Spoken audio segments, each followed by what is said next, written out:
Nakapag-isip ka na ba ng mga bagay na pangregalo ngayong Pasko? Ang aming grupo po ay advance na namigay ng kakaibang regalo dito sa Switzerland sa isang Christmas market. Pero bago yan, kung kayo bago sa aking channel, please don't forget to like, share, comment, and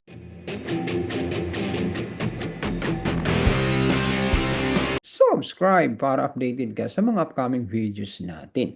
Huwag ring kaligtang hampasin ang notification bell. Tara, tunghayan natin ang aming pong ginawa dito sa Christmas market. Tara! Guys, pinakamagandang gift. Siyempre, yung mga books na merong kinalaman para makilala si Jesus, yung karamihan. So yan, kasama ko yan. Kami po ay namimigay ng mga books dito. Libre lang. Dahil lapit ang Pasko. Maraming tao. Pero hindi ito ang first time kami nagbigay. Maraming beses na sa iba't ibang lugar. Itong lugar na aking kinalagay ngayon ay Berchtesgadenplatz. Dito po sa Basel. Switzerland. Ayan po. Tara, puntahan natin ang mga kasama ko. Tingnan natin. Ayan po, asawa ko. Namimigay. Okay, nagtatawanan sila rito. At ito mga kasama ko. Okay. Sa araw na to, apaw yung dala naming lagayan. Pero ngayon, hindi na lang ang laman. Alright, so yun. Yan ang kapaligiran dito. Pinamimigay namin pamasko na maglalast forever. So, ayun no. Ayun no. Ayun.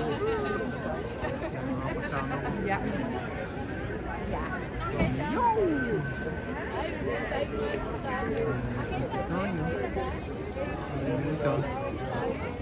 Kita ko sa inyo yung kapaligiran dito.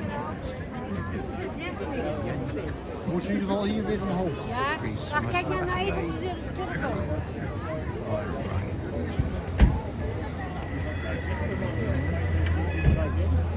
Yeah.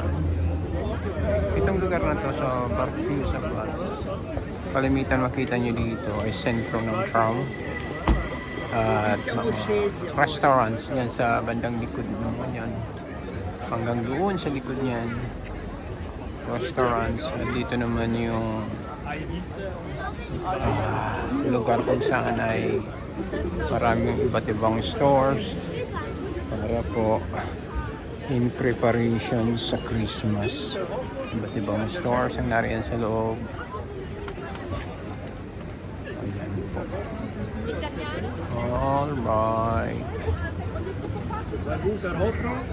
O, ito. Masipag to eh. Ang name niya ay si Ron. Isang Swiss. Ano, tingnan natin. Likod niya. Ito yung likod niya.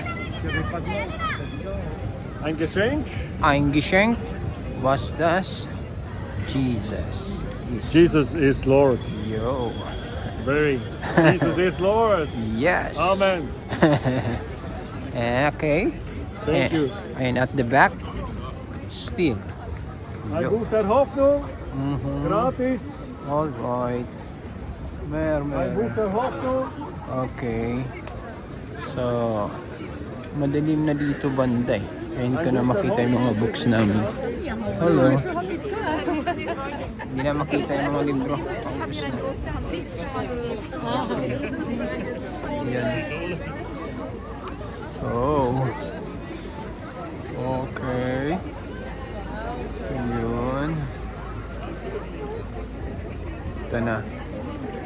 Pasok tayo sa looban, guys. Dito sa looban, pasok ko kay pasyal ko kay Rita. Yan na, Rico. Pasok ko kayo rito. Kanya-kanya tayo mga okay, ito yung mga stores na sinasabi ko.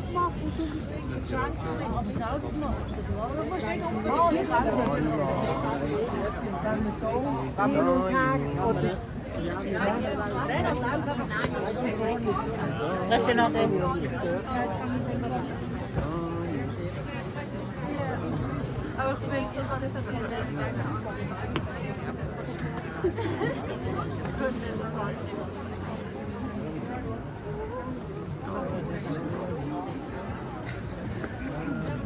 Kan nun mal Gallier, der heißt nicht, das ist so krass.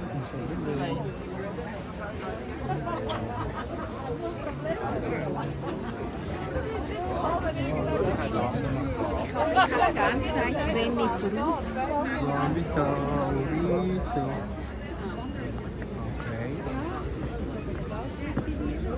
Wala nang gaan. Okay. Isa sa... Ako makasingit guys. Maraming tao, matangkad sila sa akin. So yun. So sobrang lamig. Sobrang lamig. So yan po. Yung isa. Ayan yun.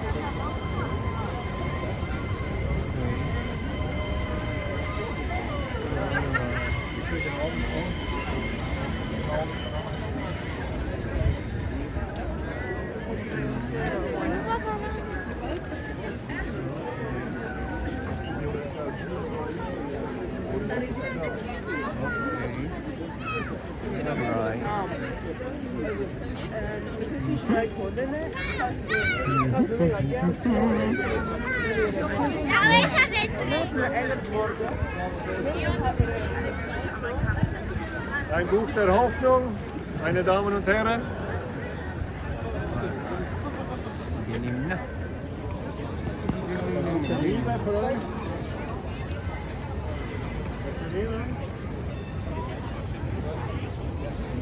Alam nyo ba, itong kaibigan ko, dati ito siya nalulun ng, bago niya nakilala si Kristo ay nalulunto sa bawal ng gamot. Pero nang siya ay tinouch ng Holy Spirit, siya ngayon ay active. Yan, mag-share ng magandang balita sa mga tao.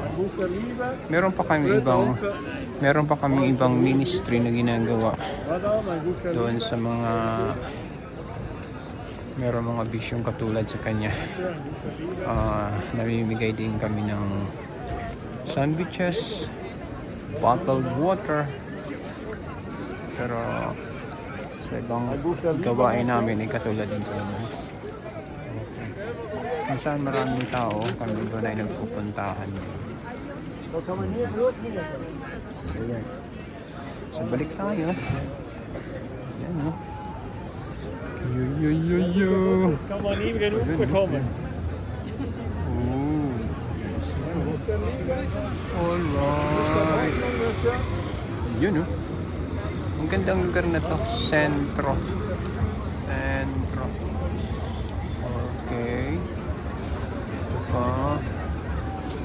Iba-ibang kulay ng crumbs Wir dito. machen mal. Wir müssen den Dinger bald abfahren. Okay. At ngayon, yan ang kinalang. Machen wir Feierabend. Yeah! It's finished. Yeah, it's done. Let's go home now. No, we go eat. Ah, yeah. We go eat. Sure. You will eat. Come on, hey. Let's eat. Ah! Yung let's eat, brother. So, tapos na kami guys. Kahit sa sobrang lamig. Okay, ito na. Ciao na. Sakit na sa kamay. Ang lamig.